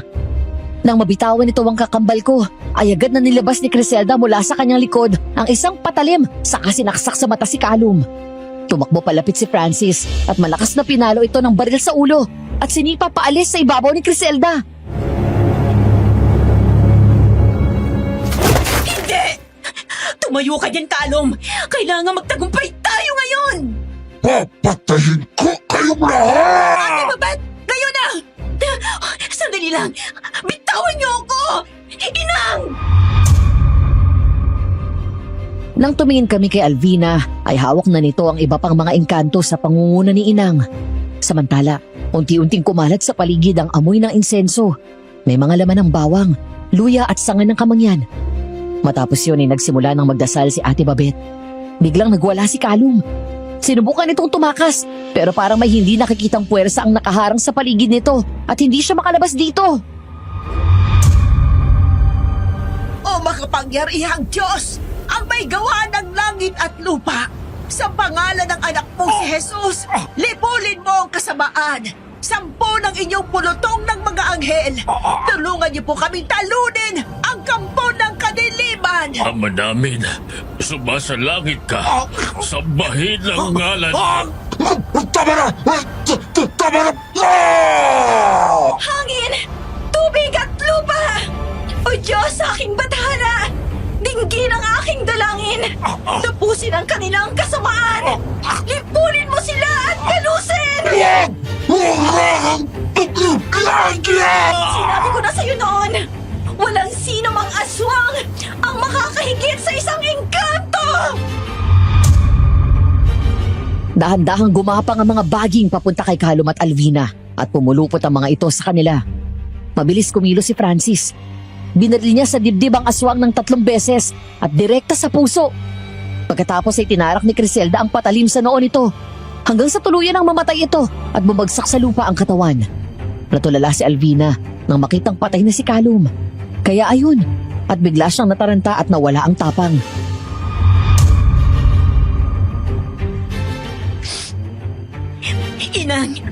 Inang patawarin niyo ako. Tinukso lang ako ni Callum. Wala akong kasalanan. Walang kapatawaran ang ginawa mong pagtataksil sa ating lahi, Alvina. Ang kasalanan ko ay masyado akong naging mabait sa'yo. Nilagay mo sa peligro ng ilang ulit ang mga apo ko. Paulit-ulit mo silang pinagtangkaan na ipapatay. Pinatay niyo ang anak kong Silakan at ang kanyang asawa. Higit sa lahat, nalagay din sa peligro ang ating mundo. Kung hindi ako naging maagap, pati sa kaharian natin ay papapasukin mo si Callum. Dahil dyan, ang lahat ng kapangyarihan mo mawawala mula sa'yo at pinapatawan kita ng parusang kamatayan. Hindi! Inang, hindi mo pwedeng gawin sa akin to! Mula sa gabing ito ay lalamunin ka ng lupa at doon mararamdaman mo ang unti-unting pangangapos ng hininga mo. Habang dahan-dahang kakainin ng mga lamang lupa ang katawan mo hanggang sa tuluyan kang bawian ng buhay at kahit Kahit anong sigaw mo o hingi mo ng tulong, ay walang sino man ang makakarinig sa'yo! Wag! Inang! Kinuha si Alvina ng mga engkanto at dinala sa pusod ng gubat. Doon sa pinakamadilim at masukal na bahagi na walang sino mang ordinaryong taong nakakarating. Nilibing nila ng buhay si Alvina habang nakagapos ang buong katawan nito. Samantala, nang lumingon si Criselda kay Francis, agad siyang umiti at tumakbo palapit sa kanyang nobyo at mahigpit silang nagyakap. Pinag-alala mo naman ako. Pasensya ka na ako, nagtagal na naman ako. Inayos lang namin ni Inang ang problema kay Alvina. Pwede ko ba siyang makausap? Sige. Inang, may nais pong sabihin si Francis. Inang, gusto ko po sanang hingi ng permiso ninyo. Gusto ko pong hingi ng kamay ni Criselda. Alam kong darating ang araw na ito. Mula nang kunin ko siya kay Senyo, alam ko na hindi siya habang buhay sa aming mundo. May dugo siyang mortal. Karapatan niya na maranasan ang buhay na kinagisnan niya. Ang totoo ay hiniram ko lamang siya. Inalagaan. Ngayon na narito ka na, pinauubaya ko na siya sa iyo. Inang, maraming salamat po sa lahat ng tinuro mo sa akin. Habang buhay mong dalhin ang lahat ng karunungan na yon. Ngunit ngayon, mas pinili mong manirahan sa mundo ng mga mortal. Mababawasan ang kapangyarihan mo. Magiging kagaya ka na rin ni Carissa. Naiintindihan ko po. Mas mahalaga sa akin na makakausap ko pa rin kayo kahit paano. At pwede pa rin akong bumulong sa hangin. Inang, maraming salamat po. Magmahalan kayong dalawa at huwag na kayong maghihiwalay ulit. Mga amang, pinagkakatiwala ko na sa inyo ang mga apo ko. Opo. Makakaasa po kayo. Ipanatag niyo ang kalooban niyo dahil wala nang aswang na manggugulo sa inyo. Nakangiting tumingala si Francis kay Criselda nang maramdaman ang marahang paghaplos nito sa kanyang buhok. Ngumiti sila sa isa't isa bago kunin ang kamay niya. Naroon sila ngayon sa gubat kung saan napakaraming magagandang halaman na namumulaklak. Nakaunan si Francis sa hita ni Criselda habang nakahiga ito sa picnic mat. Masaya ka ba? Oo naman. Hindi mo ba namimiss ang buhay mo sa mundo ng mga engkanto? May mga araw na namimiss ko. Pero hanggang dun lang. Mas masaya ako dito sa piling mo. Kaya lang, medyo nahihirapan lang ako sa pag-aaral. 8 years old ako nung huli akong humawak ng lapis at papel. Nakalimutan ko na kung paano magsulat. Love, okay lang yan. Madali ka namang matuto eh. Marunong ka rin namang bumasa kahit papano. Kailangan mo lang ng practice. Hindi ka ba nahihiya? Yung mapapangasawa mo, dinaig pa ang ibang mga bata. Mas magagaling pa silang magsulat sa akin at magbasa. Bakit ako mahihiya? Proud pa nga ako eh. Tsaka, hindi mo naman ginusto na magkaganyan ka. At hindi ako magsasawa na turuan ka. Kami ni Carissa, kami na pamilya mo. Hindi ka namin pababayaan. Salamat, Francis. Noong una, ang akala ko, ginamitan mo lang ako ng kapangyarihan mo at literal na naengkanto ko. Kaya ganun kabilis nahulog ang loob ko sa'yo. Hindi pala. Totoo pala lahat yun. True love na pala. Mula nang una kitang nakilala dito nung bata pa ako, gusto na kita. Kaya hinintay ko ang pagbabalik mo. Mahal na mahal kita, Criselda. At hindi na ako makapaghintay sa kasal natin. Ako rin.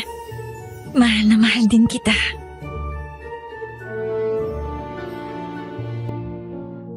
Madam Venus, ngayon ay kinasal na si Criselda at Francis. Masaya silang nagsasama at ngayon nga ay buntis na rin ang kapatid ko.